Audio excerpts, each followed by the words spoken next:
What's up everybody, and welcome to episode 3 of my State of PlayStation Studios series. This time, I'm explaining the envious state of Nixxes Software, PlayStation's PC port powerhouse that makes other PC games look terrible in comparison. Let's deep dive into the studio's history to figure out why their expertise completely outshines the competition, including pretty much all other first-party games from both the PS5 and Xbox Series X. But most importantly for you, the customer, why Nixxes might be Sony's secret weapon that proves their attitude towards PC is better than Xbox's in the long term. So like and subscribe if you enjoy my unique take, and let's get into it.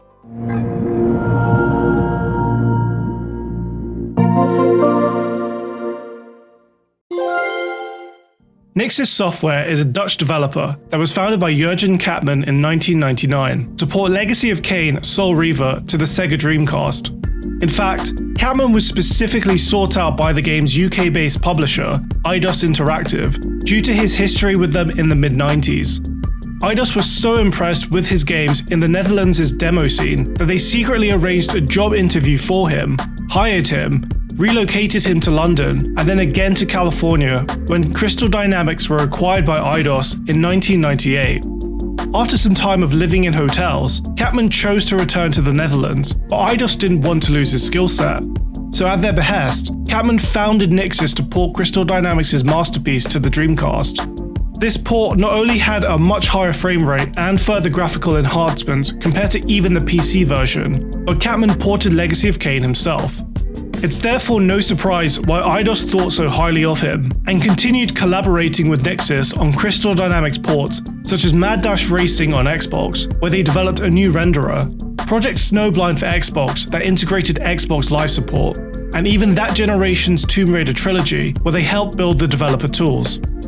It wouldn't be all the way until 2010 before Nixxes started porting games outside of Crystal Dynamics. But even then, Eidos still made sure to keep them in-house by collaborating with other Eidos developers, such as IO Interactive with the PC version of Kane & Lynch 2 Dog Days, and then again in 2012 with Hitman Absolution, as well as Eidos Montreal's Deus Ex Human Revolution.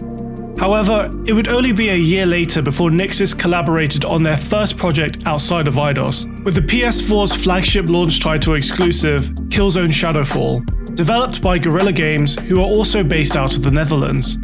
Unfortunately for Eidos, Killzone marked the beginning of Nixxes' partnership with PlayStation, one that couldn't have begun better if this tweet by PlayStation Studios president Herman Hulst is anything to go by.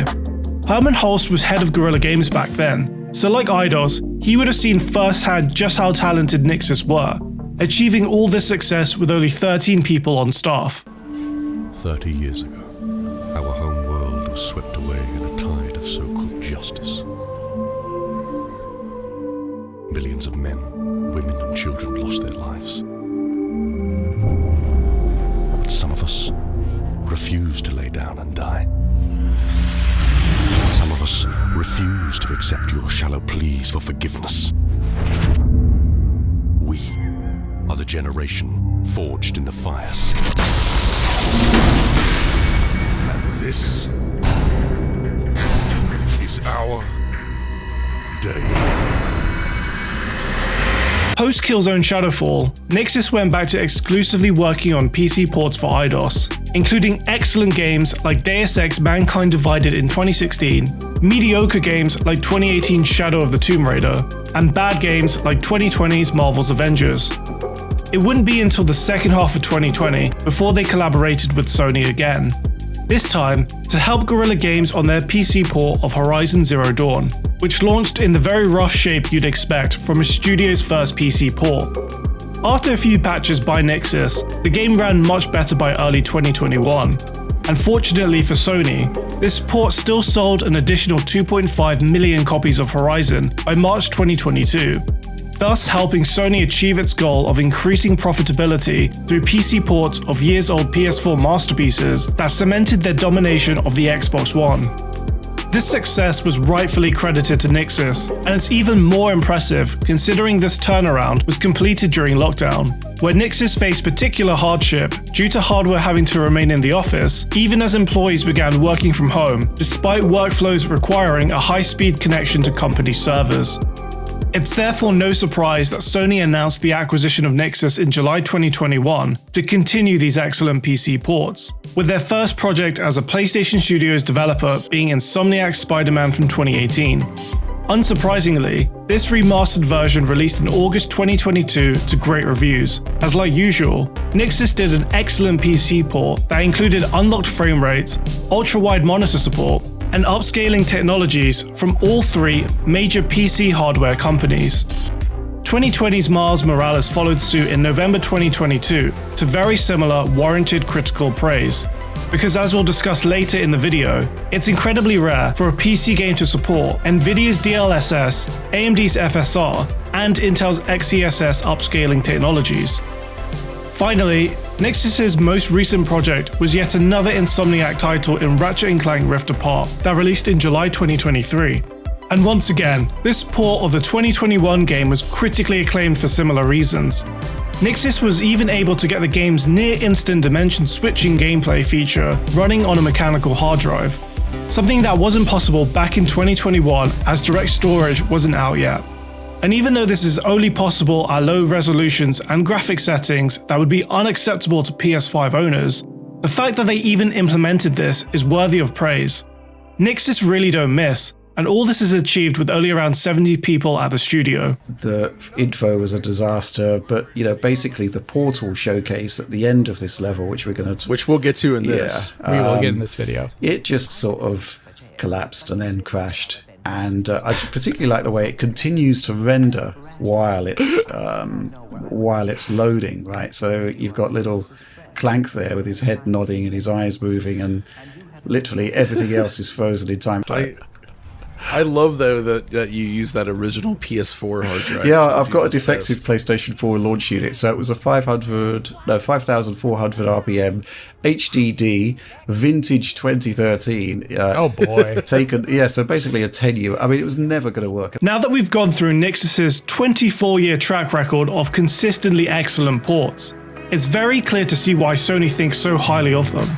Especially since joining the family, their success in the PC space already has them as one of PlayStation's shrewdest acquisitions in this current era of consolidation.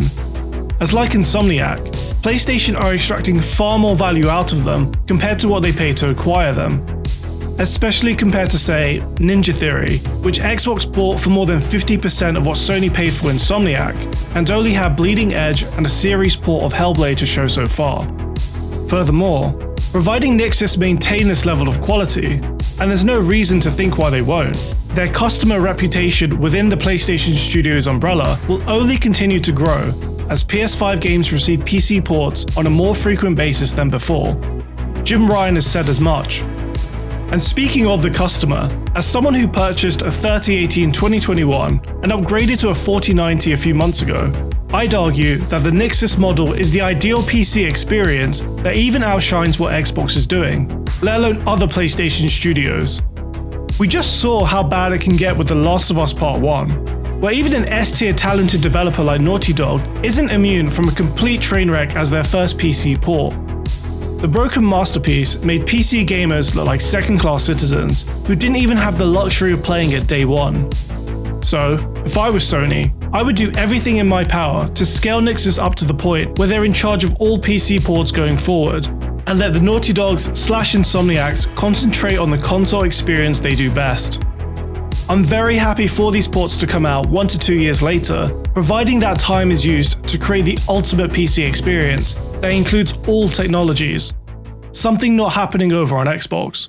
And lastly, I would love to see some form of reconstruction technology like DLSS or XeSS in this game, as that tech is a strength of the PC platform, and I would love to see it take advantage of here. But that's all stuff for the future. In the moment, at launch, I think Halo Infinite could be in a better place. It sure is playable, and I had good fun playing it. It can also look better than what we see on console, but it could use some work. I, for example, will not be playing to beat the campaign to completion until a number of the issues I mentioned are sorted out, as I really want to have a super smooth Halo experience that the current game does not always offer. Regarding Xbox, while I do think it's great that every first-party game arrives on day one, I still think the Nixxes model is better because it ultimately leads to a better experience. One just needs to look at Xbox's AAA games since the series consoles released in 2020 to see this day one policy has led to inferior products.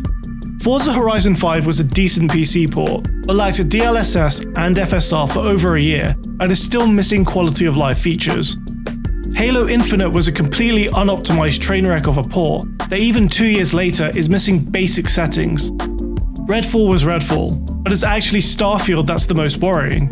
Even Xbox consider Starfield as their most important game this generation, and with the console experience capped at 30 FPS, you'd think Microsoft would do everything in its power to ensure the PC version is as good as it can be. But despite the $2 trillion corporation absolutely not needing the money, they've partnered with AMD for marketing, and we're already seeing this negatively affect the game.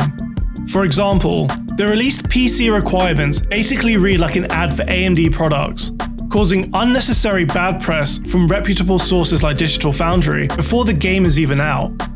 AMD/Bethesda have also been silent on the inclusion of other PC technologies from rival companies. For example, Nvidia's dlss, which is an objectively better upscaling technology than AMD's FSR. PC gaming is all about choice, and Starfield's unnecessary marketing deal is the complete antithesis of this, if this turns out to be true. You don't really get a sense of the resolution other than 1440 PK. I mean, Oh, right. This is not saying whether or not FSR is engaged. Literally, if you go back to the Ratchet and Clank one, they actually say whether or not you should use FSR or DLSS or XeSS or etc.